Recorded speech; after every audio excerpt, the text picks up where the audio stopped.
Imagine landing in two cities that look remarkably similar. They have comparable populations, similar economies, and many of the same resources. Yet, within a few hours, one feels unmistakably alive, while the other feels strangely forgettable. It isn't just the architecture, it isn't the food, it isn't even the weather, it's culture. The places that stay with us long after we've left, the ones we return to, recommend to friends, and dream about living in, aren't defined only by what they've built, they're defined by what they've cultivated. The creative energy that brings people a reason to gather, to belong, and to invest. My guest today has spent the last 2 decades helping cities understand that culture isn't simply the result of a successful city, it is one of the reasons cities become successful in the first place. Shain Shapiro is the founder of Sound Diplomacy, the leading global consultancy on music and cultural policy, and the Center for Music Ecosystems. He's worked with more than 130 cities around the world, helping governments rethink the role of music in economic development, urban planning, and community well-being. His book, This Must Be the Place, How Music Can Make Your City Better, makes one of the most compelling evidence-based cases I've read for treating music not as a cultural amenity, but as essential infrastructure. Shain, welcome to The Art of Impact. Thanks for having me. So Shain, you've actually come to this work through a somewhat unusual path. You weren't necessarily trained as an urban planner or a policymaker. No. Yeah, you started your career as a journalist. So you were very much observing how music scenes formed, how artists activated urban economies, and how culture moved through communities before you even tried to influence those systems. But perhaps before we get into the policy work in your career and the cities and the research, let's perhaps anchor this conversation with a statement you've made recently, that music is a soundtrack to life. In your words, what does that mean and where's that conviction come from? You know, most people's lives in one way or another are guided by or with music, some more actively than others, but music is there in our most intimate moments. You know, when I do my talks, I ask how many people have been to a wedding or a funeral without music, and no one puts their hands up, right? It's everyone exercises to it. It's our literal most intimate moments, from birth to intimate moments with other people. Music's usually involved. It's something we invite into our lives when we are not inviting anyone and anything else. So when I mean like it's a soundtrack to our life, I don't mean specific songs. Obviously, that's a part of it. You know, music is not something that we do, right? Music is something that is part of us as long as we as humans have existed as sociable beings, right? Music is literally built into us. But it's one of those things that we kind of all forget about and take for granted. And my hope is that in my work, I can provide reasons and data and evidence for people to not take it for granted and to take it seriously and to cherish music as much as I do. Well said. Was there a point in time where there was, let's say, a shift in your thinking, from about bands, about venues, about record labels, to thinking about music really as a driver for social and economic systems? Not really, to be completely honest with you. Like I really don't have the greatest memory anymore. That was, having a lot of fun as a teenager and in my early 20s. And I can't think of a specific moment. I think of people. So there's people that I have been lucky to have learned from and been mentored by that over time helped me pivot to this. And there's a bunch of them, and they came into and out of different parts of my life who have kind of helped me see that what I have to offer, or what I think I have to offer, is probably slightly different than most people. And I have to make sure that I'm really focusing on what and how I can contribute to the music economy and to the music ecosystem. I think it's all about the people, and it's all about the individuals who I've been very lucky to work with alongside. Right. So it's a combination maybe of experience and instinct. Yeah, I think so. I find the word instinct quite interesting. I've been, charting my own path for a long time, but I haven't done it to do that. There's no real instinct to say I want to do my own thing. I'm just following things that interest me. Right.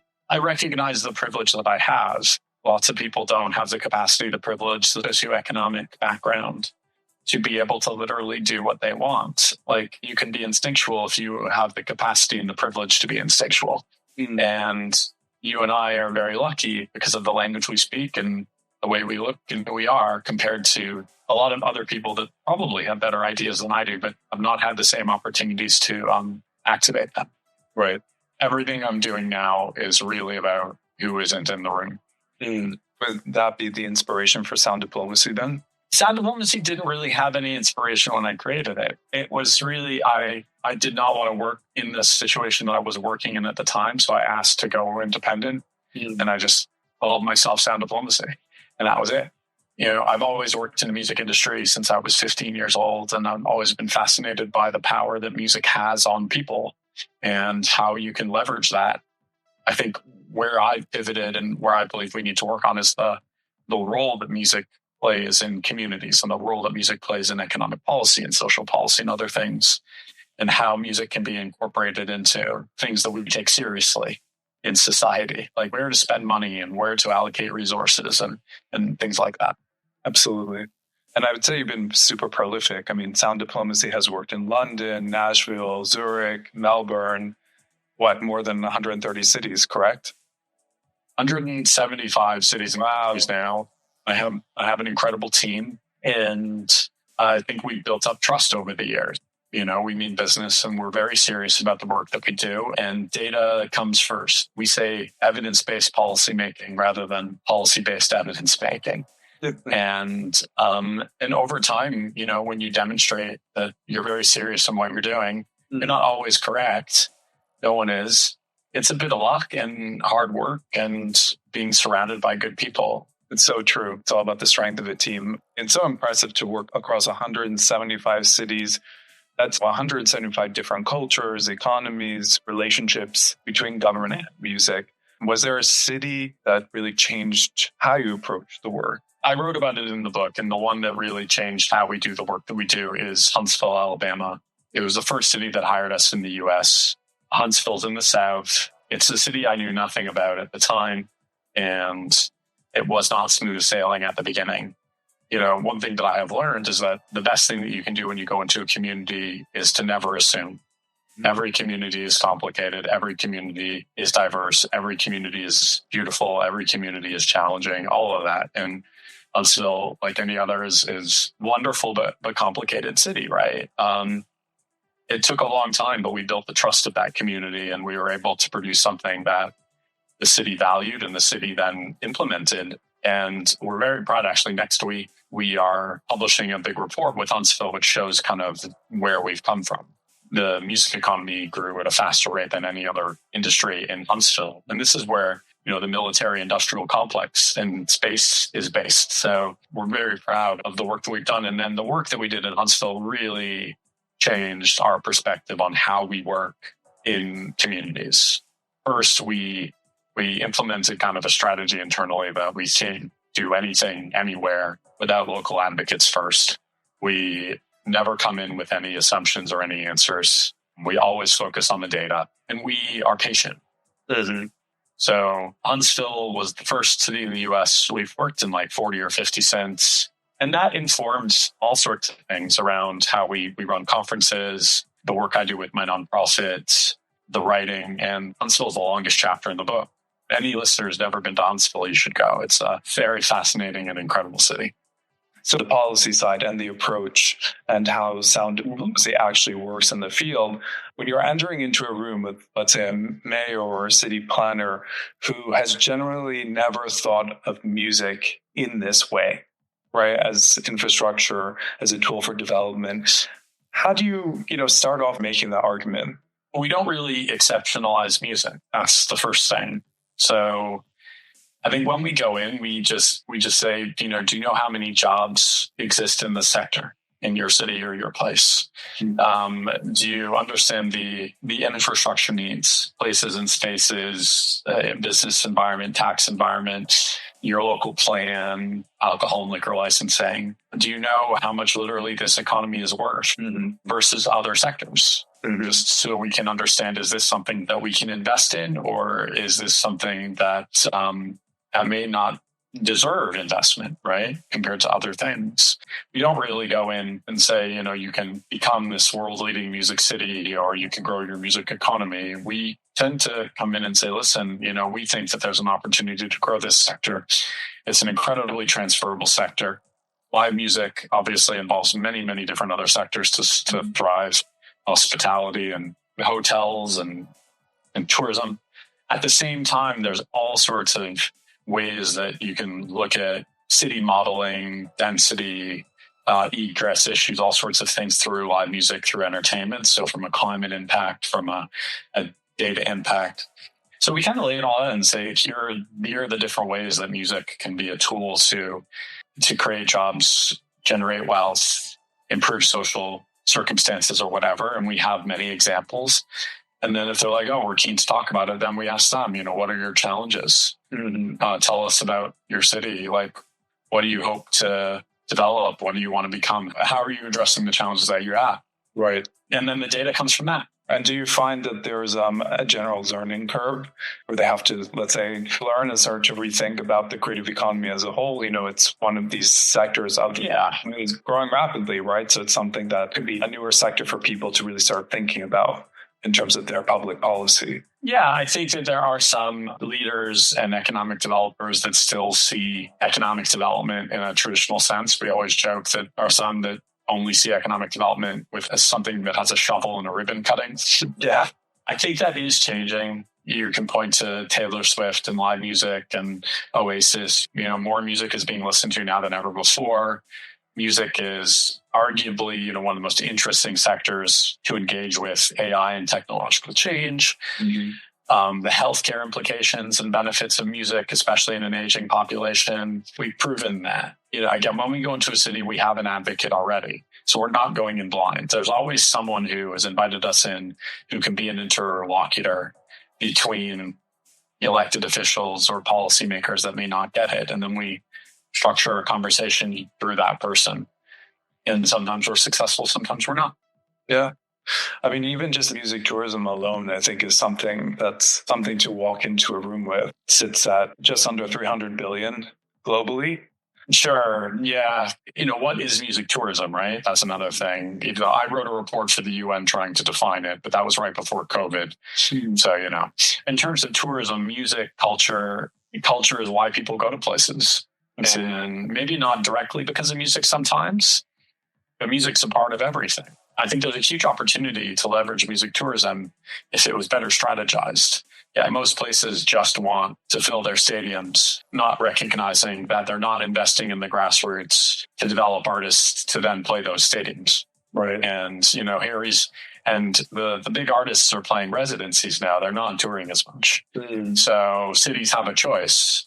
And I think that they sometimes pick the easy route, which is let's just promote music. And that is, I don't think that that's the best path forward. Right. Would you say that it's maybe more opportunistic? Lazy. Okay. It's easy. Well, no, because when we think of music, most people think of things that they can literally see, right? You can't see someone making a record. You can't see a song. You can only see live music. And we all have, most of us have these moments in our past or not too distant future of these concerts that moved us. And that's fantastic. And I want that to continue. But if we don't see music for what it is, and the broader creative economy, as an industry of makers, an industry of intellectual property, an industry of international trade, it's not just entertainment and spectacle. Sometimes we take decisions for ephemeral benefit that aren't actually supporting long-term strategic aims. And just saying we want Taylor Swift to come to town, she'll make whatever decision is right for her. And every city should think about how they can leverage the music that's there right now.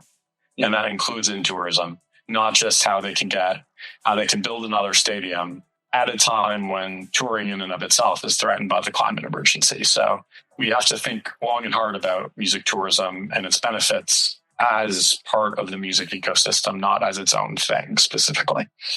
Right. It's a multilateral approach, a holistic approach to things. The thing is music impacts many different government departments. So does the creative economy. Government departments tend not to communicate with each other as best as they could. Same with multilaterals, right? We want people to be communicating, but if some of your policies are on health and some are on culture and some are on economic development and so on, you end up being pigeonholed into one and ignored by the others. And that's a foundational problem with music. This is why culture in its own is not an SDG, right? Yeah. Because they're like, well, culture is part of all of them. And I'm like, sure, that means it's part of none of them. Because we don't build a policy that links everything together. And I think a sustainable music or creative economy policy is one that is like a spider web or like a chain rather than a series of nodes. So yes, it's holistic, but it's holistic in a connected way. And holistic policy only works if there's specific, direct, and actionable things that it does. Because holistic is like music is great, of course. So what? So, for me, my life is all about trying to build that web and strengthen it. Right. It's tangible. It's felt. It's something that everyone can wrap their head around as to what it's valued. Measurable. Yeah. I don't just mean money. I mean, measurable. We can measure how people feel. We can measure how people are healthier or not, or happier or not. That's the thing. Make music and the creative arts measurable in the context of how we measure things. Right. But don't you find that measuring the value of music in a city is pretty difficult? No? No. No? Okay. Tell me more. Why isn't it difficult? Yeah. When you map something and then you publish a map, the map is by nature obsolete because cities are living organisms. People leave, people come every day, right? There's no such thing as an up-to-date map. I think it's one of those things we think. But it actually isn't true. So you try your best, but you can measure where everything is to the best of your abilities. You can measure how much things are worth economically. You can talk to people and build a web of understanding when it comes to social impact. You can analyze policy that exists. You can measure the potential of policy that doesn't. You put all that together. That's a music strategy in a city. That's what we do every day. Music is totally measurable. The impact of music on people less so. Like how music makes you, Chris, individually feel through whatever the last song or track that moved you. Of course, I can't measure that. But en masse, the potential and the role that music can play in a city or in a place, yes, you can measure that. So I want to take you back home for a second. Back home to Canada, I mean. So I know Alberta this year is hosting the Alberta Music Cities Convention in September, which you've described as the North American frontier of music policy right now. I have to admit that I, probably like most of our listeners, would assume that New York or LA is where the conversation is most advanced. So what's happening in Alberta in terms of music policy work that others like New York or LA or London are missing? I wouldn't say that New York, LA, or London are missing anything. The province of Alberta is the first province in Canada to launch its own integrated music plan, and they've appointed a music commissioner. So it's the first province to have like a political post for music. Where we host our music conference versus what the Music Cities Conference is slightly different, right? So we are celebrating some incredible activities that are happening in Alberta and in Calgary and Edmonton as major cities. Both cities have done the work and are working to implement it. We're going to be bringing over 100 cities from 10 to 15 countries together. And what we hope is that those discussions are the height of where we should be headed in music policy. This will be I believe the 17th edition of our Music Cities Convention. I've been running them since 2015. And when we started to pitch this concept of music cities, we had the door slammed in our face and no one knew what we were talking about. Probably because we didn't know what we were talking about. So we decided to hold this conference in the UK with some partners.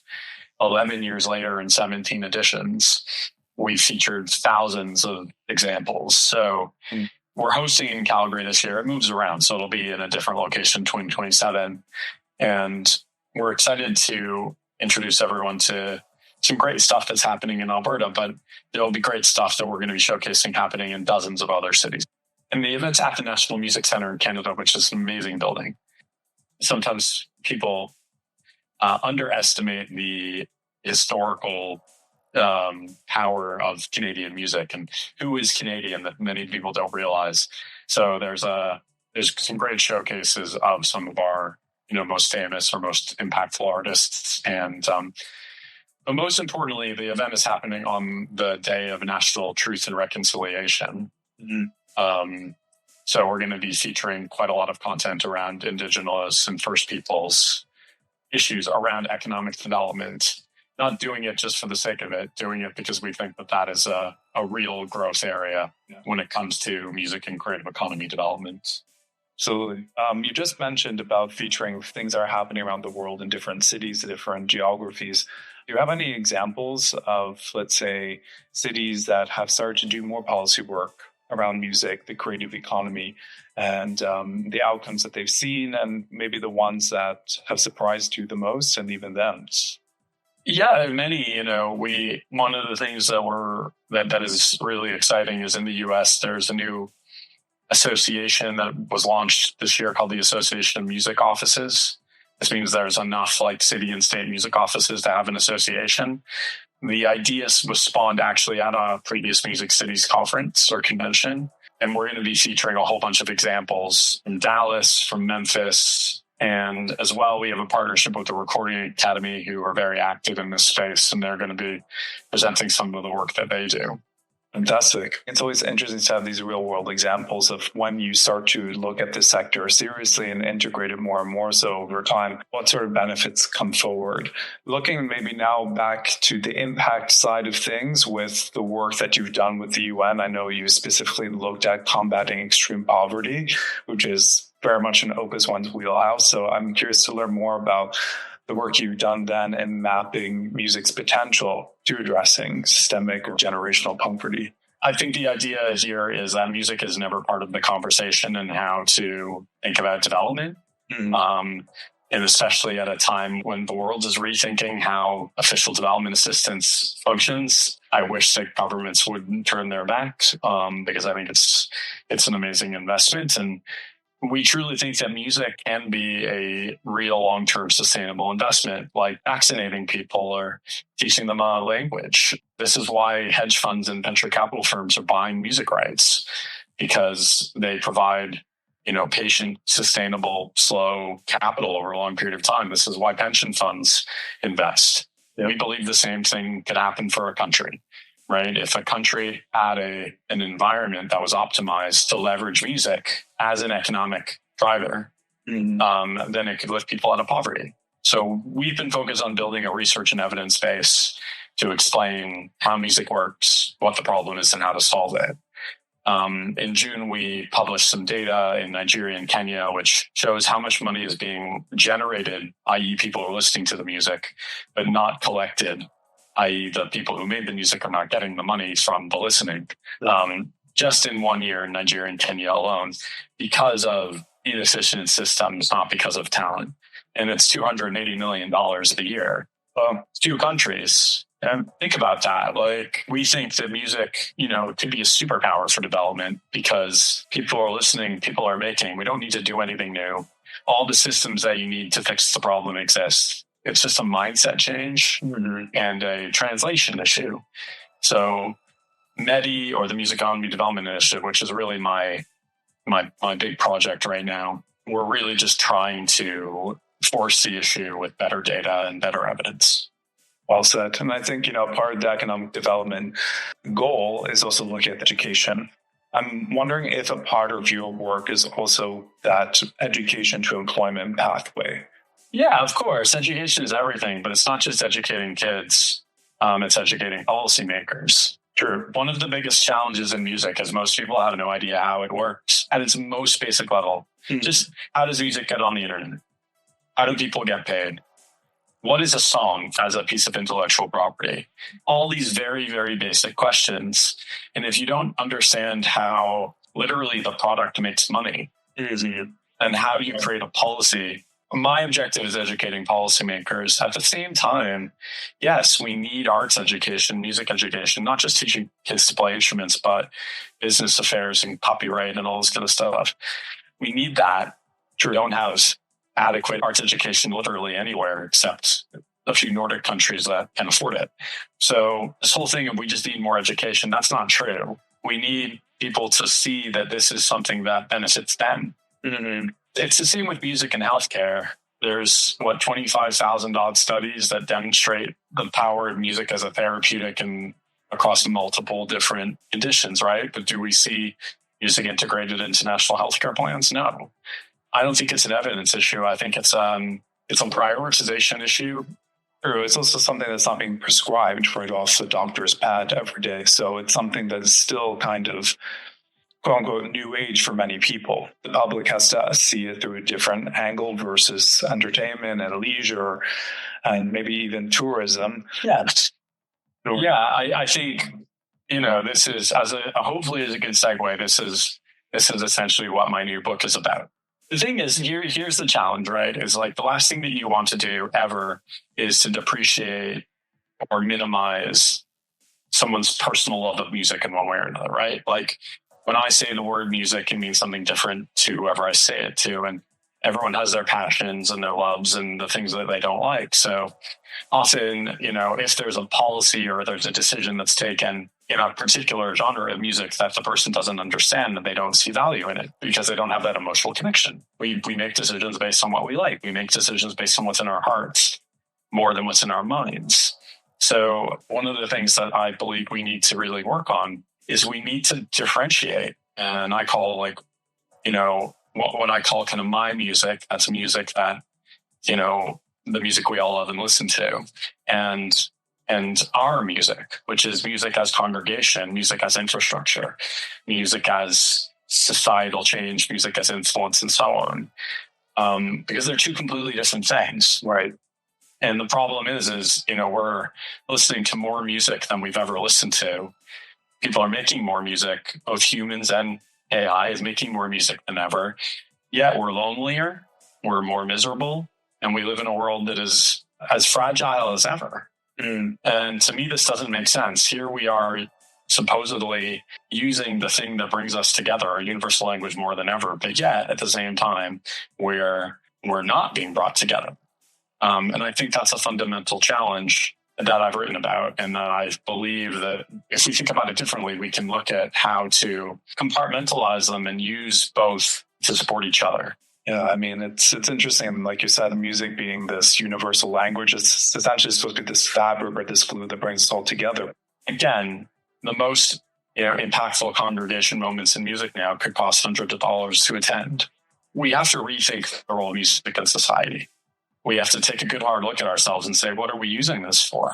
And I think that if we really look at what music is, then we can see it as a tool to save the world and to make the world a better place. That is the title of my new book, How Music Can Save the World. And it's out in February. It's a great title. So let me ask. I had to throw it in there, Chris. Right? Of course, I'm glad you did. It's on bookshop.org now with no cover, I think. It's for pre-order. Nice. So pre-order, everybody. So if music is a force that can save the world, with the work that you're doing, and if more cities integrate music into their public policy, into their, let's say, urban planning strategies, how would the world be different in the next 5, 10, 20 years? It's a good question. I think, what does success look like, right? I think success looks like cities that take care of their diverse populations and women and people with neurodiversity, that care about access in every definition of the word.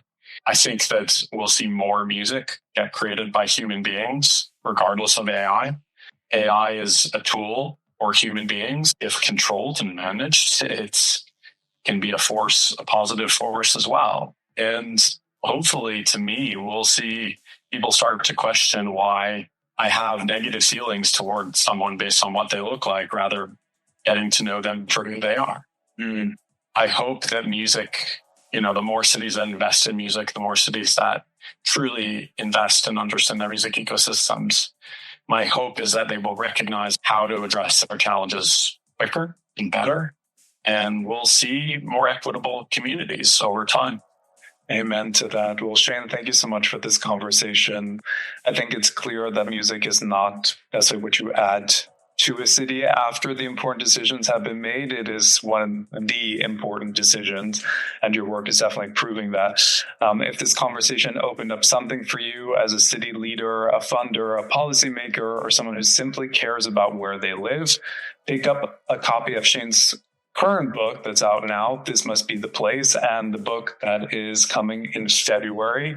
Is the title? It's How Music Can Save the World. It'll be out on the 9th of February via Penguin Random House through an imprint called Duncan Baird. And it'll be announced formally in September.